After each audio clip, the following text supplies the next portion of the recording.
light got the shades on it, man. Wow. Good afternoon, good afternoon. Appreciate you all being here. Welcome to the Forsyth County Sheriff's Office. I want to thank school board members, Alex. I want to thank Ms. Kaplan, school board member, for being here.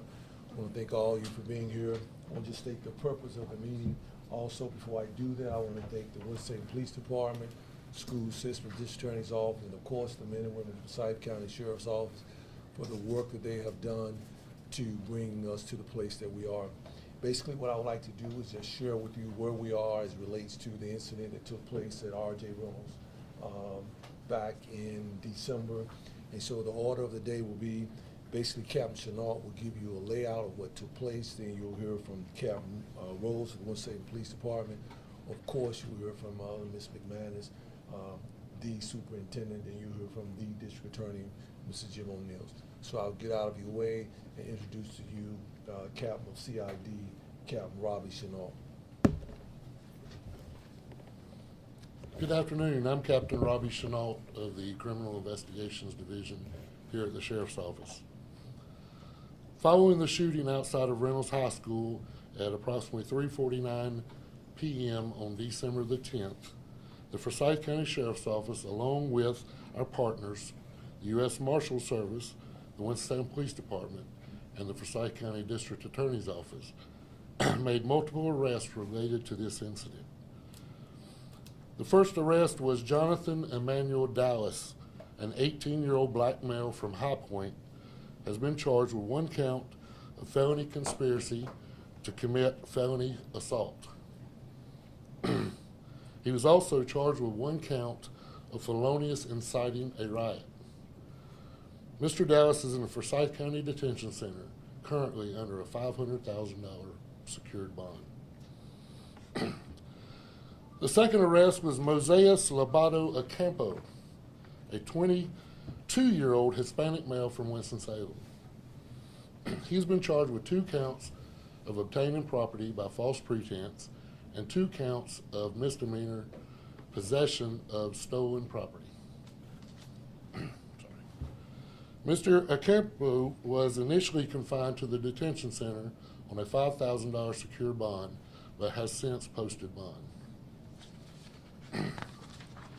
The next arrest in the case is Yahir Bomero Toledo Camacho, a 16-year-old juvenile from Winston-Salem. He's been charged with 2 counts of armed robbery. Mr. Camacho is currently being held in juvenile justice with no bond allowed.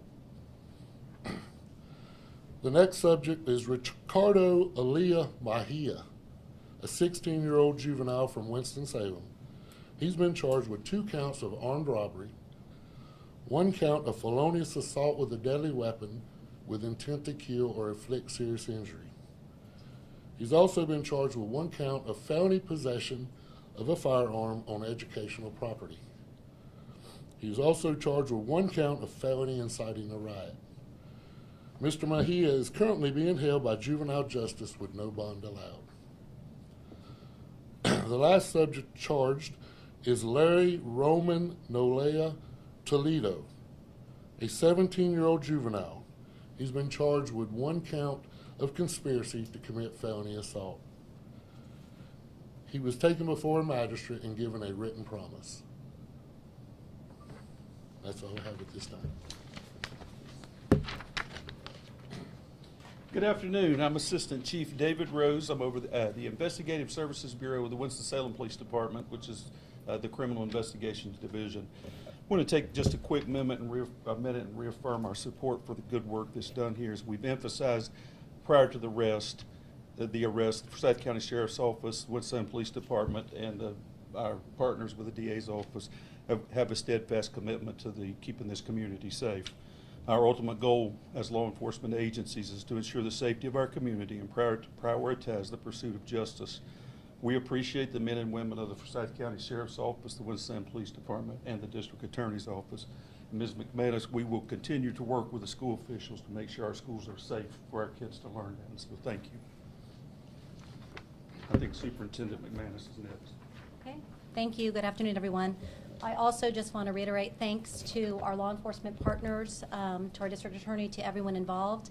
for their diligence in solving this case and making sure that anyone that would create an unsafe environment on any of our campuses is brought to justice, and that our families and our students can feel safe knowing that has happened, and that in any case of this we trust our partners to make sure that our schools are safe, and so we appreciate your support. Thank you.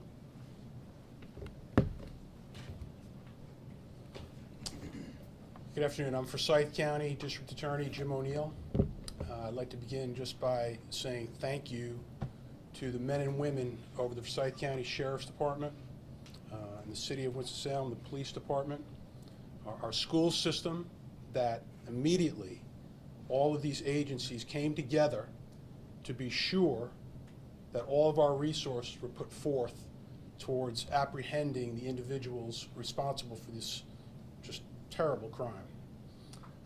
As I said previously, I've been associated with Reynolds High School for going on close to 20 years, coaching boys lacrosse over there. I find that's a safe environment and a safe campus, one that I walk daily and do not worry about. We have Leah Crowley sitting in the audience here, Deanna Kaplan, representative of the school board. We thank you for being here and supporting our law enforcement partners and agents here. Since this occurred back in December, what the public doesn't see is the amount of work and effort that went into putting this case together. They're never easy, but the men and women of the Sheriff's Department were here day and night, and I can tell you that because I was here with them, trying to be sure that justice was going to be served in this case. I was delighted, of course, when those responsible were brought to justice. I would tell you that there's a lot of nonsense that just sort of happens in bigger urban areas like ours, just nonsense. But if you commit a crime of violence in or around our school system, I can promise you that the men and women in law enforcement will work day and night to bring you to justice, and the district attorney's office will spare you no quarter. You will be brought to justice. You'll be held accountable for the things that you did. And again, Ms. McManus, we want to assure you that law enforcement will work with the school system to be sure that our students are kept safe and that our community is a place where people feel comfortable sending their kids to school every day. So again, Sheriff Kimbrough, thank you to the men and women of your department that have worked so hard on this, and the City of Winston-Salem, the Police Department, just a great team effort. Honored and humbled to be part of this today. Thank you. I know some of you all may have questions. Some of the questions Mr. O'Neill may or may not choose to answer.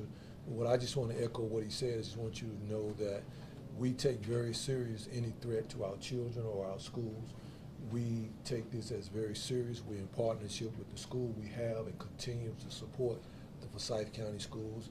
And as a law enforcement agency across this community, we will always support what we need to do, because we take that very serious, because as we've said many times before, the greatest asset that we have is our children. Again, I thank you all for being here. I thank you all for the coverage, and thank you for what you do to get this information out to the community.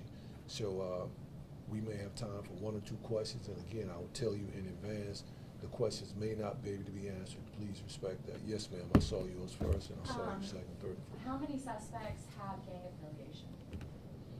So here's what I'm going to do for that one. I don't know the answer to that. I'm going to leave that one alone. I've been given the nod that we're going to leave that one alone because it is an ongoing investigation. Fair enough?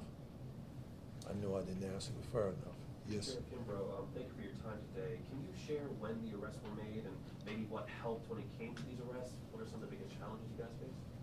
Well, here's what I would tell you about that. I'm sure they may be able to give you the date. I don't know the date. They told me the date. But what I can tell you is about the challenges. It's always challenging when you're dealing with juveniles. It's always challenging when you're conducting an investigation. There are so many moving parts to an investigation. so many intricacies of it that we have to make sure we get it right.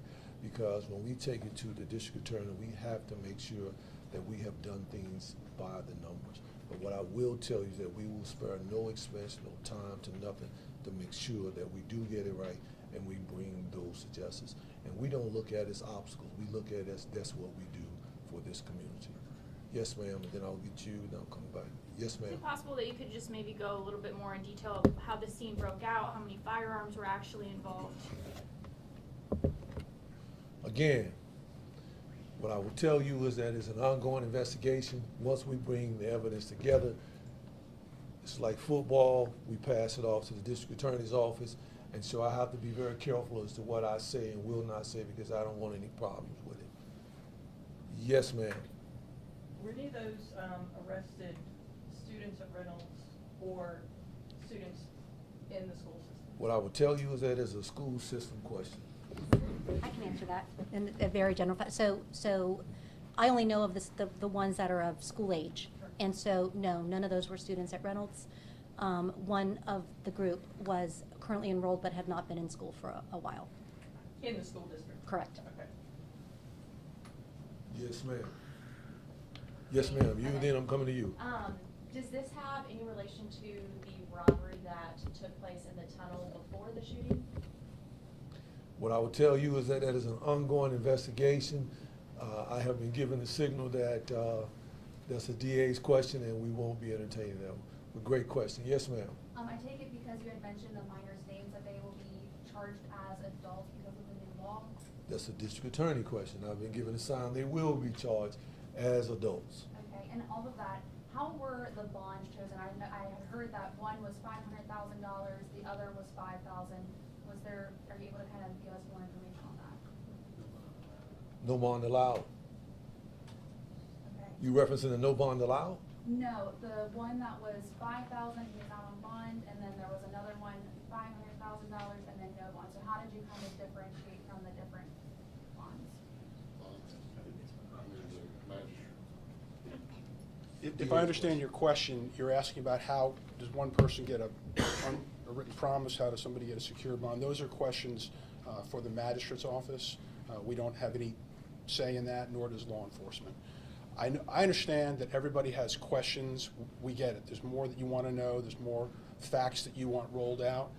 But it's my job to ensure that everybody charged with the crime in this community is given a fair shake once they get to court. And if we release the information, if the sheriff releases facts about the case that can interfere with somebody's ability to get a fair trial, then I have to step in as the Minister of Justice to be sure that we're not releasing information that could taint somebody's ability to seek their own form of justice under the law. Okay? We're not trying to be difficult. We know you have questions, but we've asked everybody to leave the evidence and the facts till we get to open court. Yes, ma'am. Do we know when they'll be getting to court? I don't have that court date right off, but I can get that for you. It's probably about 2 weeks out. Sheriff Kimberly, you didn't specify when they were arrested. You said one of your colleagues would be able to answer that question. Last week. Last week, thank you. Yes, sir. Yeah, I remember this incident, that there was a person shot in this situation. I haven't heard anything about them, their situation, and is any of these people being charged with assault and shooting this person? I think they read that off. They read that off, yeah. Okay. The charges were read off as relates to the young man. But he's doing fine. I've talked with his family. He's doing fine. Yes. So I got time for one more question, and we're gonna go to the house. Sheriff, how vital was the community coming together to possibly help you obtain the names and arrest these individuals? What I would tell you is that this community is one of the greatest communities that I've ever been in, lived in, or visited. This community has always come together. Anytime there's a situation or incident, I would tell you that we're grateful for you all, because when you put information out there, the community gets involved. And I want to thank the community. If I forgot to, I want to thank the community for what they do, for everybody involved in this, because we couldn't have done it without it. We're here because we come together, we're better, we're stronger, when we work together. Again, I appreciate you all for being here. Thank you for your time, and as always, we love you. Thank you.